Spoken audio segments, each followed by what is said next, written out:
Hey everybody, welcome to the channel. Hope you guys are all doing well today. In this video, I'm going to be covering a DeFi protocol called Adamant. It's a auto-compounding protocol on Polygon, and given its unique tokenomics model and the fact that it quickly supports LPs across multiple dexes, I think there's a good chance that its TVL could potentially grow more rapidly than some of its competitors. And if you watch this video in its entirety, you'll learn how I've turned one of the protocols into a printing press. I then proceed to use the minted money to purchase assets to earn yield on other protocols. The hope is to turn my DeFi mining portfolio into a yield producing index. If that intrigues you and you want to learn more about other DeFi related strategies, I would highly encourage you guys to check out my Discord channel. It's a great forum for you guys to connect with like-minded individuals and exchange ideas. But if Discord isn't your thing, at the very least, you guys should check me out on Twitter. By giving me a follow on Twitter, you'll be able to stay up with the latest news in the industry, and you'll also learn about projects I'm interested in. Both the link to my Discord channel and my Twitter profile can be found in the description below. With the intro out of the way, let's go ahead and dive into this video.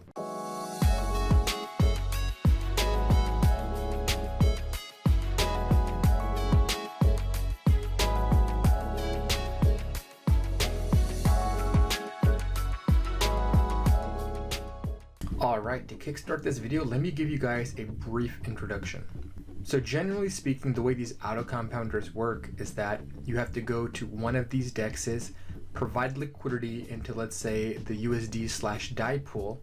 You then come back here to this protocol, you deposit your LP, and this protocol will automatically compound your rewards. So for example, if this LP, if the reward here was quick tokens, Adamant will sell those quick tokens after they're mined into USD and DAI and redeposit back into your LP position, and as a result, auto compounding your yield. The added benefit of using something like Adamant is that they also give you another yield on top of the auto compounded yield that's paid to you in their native token called ADDY. But the downside of using a protocol like this is that they charge a whopping 30% performance fee. So for example, on BlockFi, which recently expanded into Polygon, if you were to deposit your USDC/USDT LP position from QuickSwap here, you would get a APY of 29.44%. But if you were to deposit your LP position here on Adamant, your APY is only 21.46%. 77 of this 98% is coming from the ADDY token. We'll get into the tokenomics of ADDY in just a minute here, but they've introduced some mechanisms that should potentially send the price higher as the platform grows in TVL.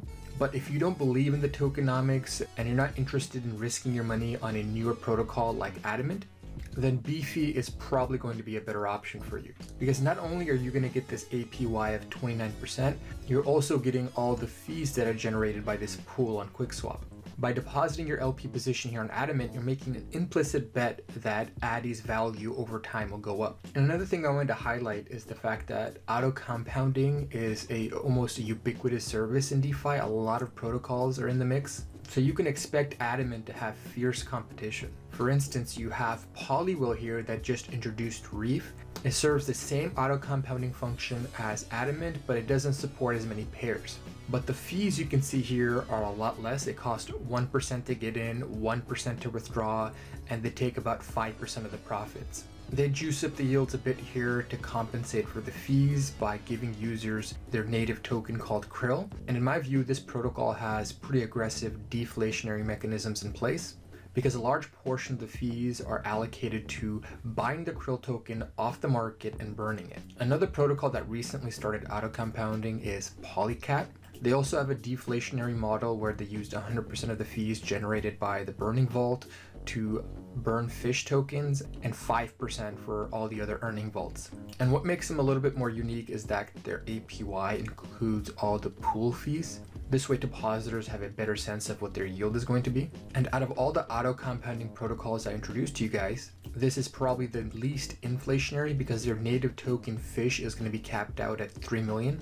But the downside there is that they're not going to be able to juice up their yields by giving people fish tokens. And if we're using TVL as a metric to measure their success, you can see that all the vaults here have approximately 4 million in total value locked. On Polywhale, it's 4.3 million. And Adamant here sits at approximately 34 million in total value locked. Now that I've given you guys a brief introduction, let's go ahead and talk about the tokenomics.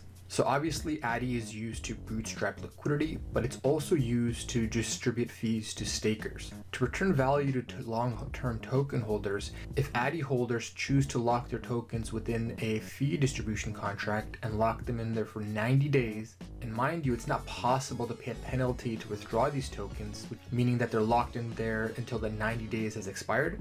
By demonstrating long-term commitment, along with receiving performance fee dividends, users who lock ADDY receive 100% of the penalty fees paid by users who withdraw vested tokens.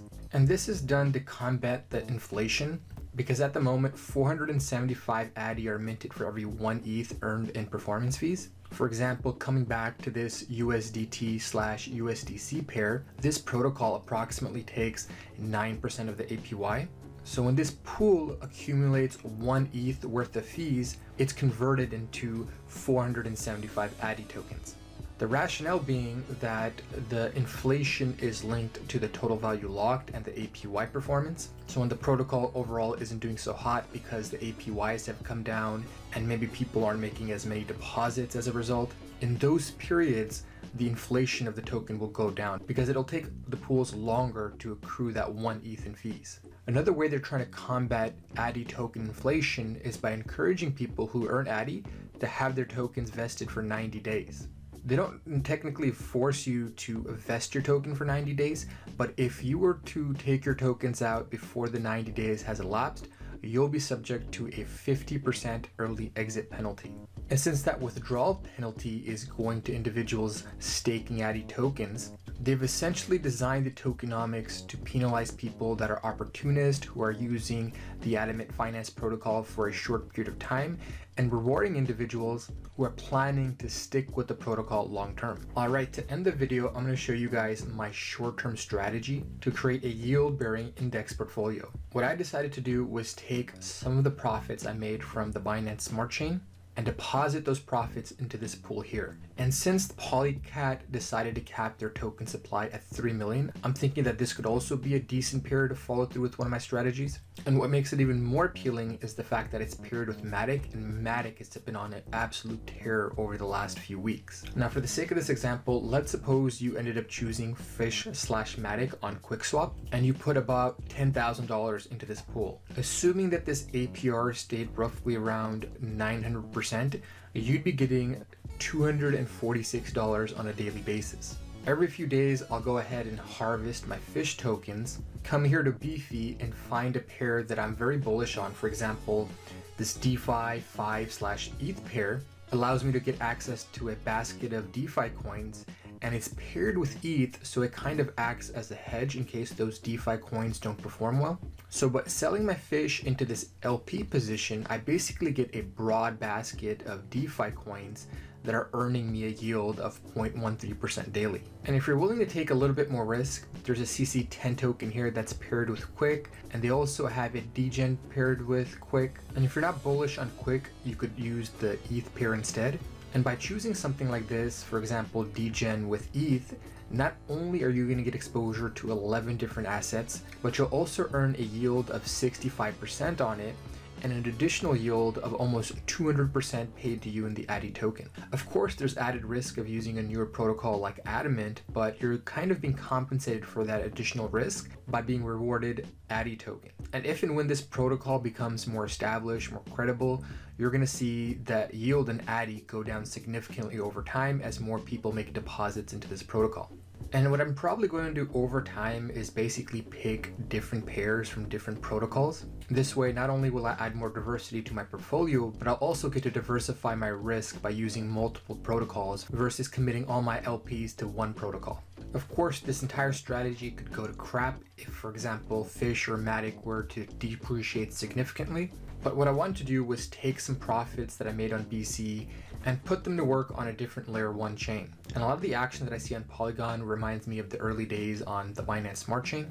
And since there's a lot of new protocols that are deploying on Polygon, I think there's a lot of opportunity here. Now, with that being said, if you guys see any flaw in my strategy or if you have any questions, make sure all of that is expressed in the comment section below. And if you're new to DeFi and you want to follow my moves in real time, if you join even the lower tier that I have on Patreon for just $20 a month, you'll be able to access all my private channels where I share my moves in real time. And better yet, if you want to expedite your learning so you could take advantage of all the yield farming opportunities while they're hot, by joining one of the higher tiers I have, you'll be able to get one-on-one access with me, and I'll teach you guys everything I've learned about DeFi farming that I've learned in the past year. If you feel like any of those services would benefit you, make sure you guys check out my Patreon link in the description below. Well, that pretty much wraps things up. I hope you guys enjoyed the video. This is CryptoOneStop signing out. I'll talk to you folks next time. Bye.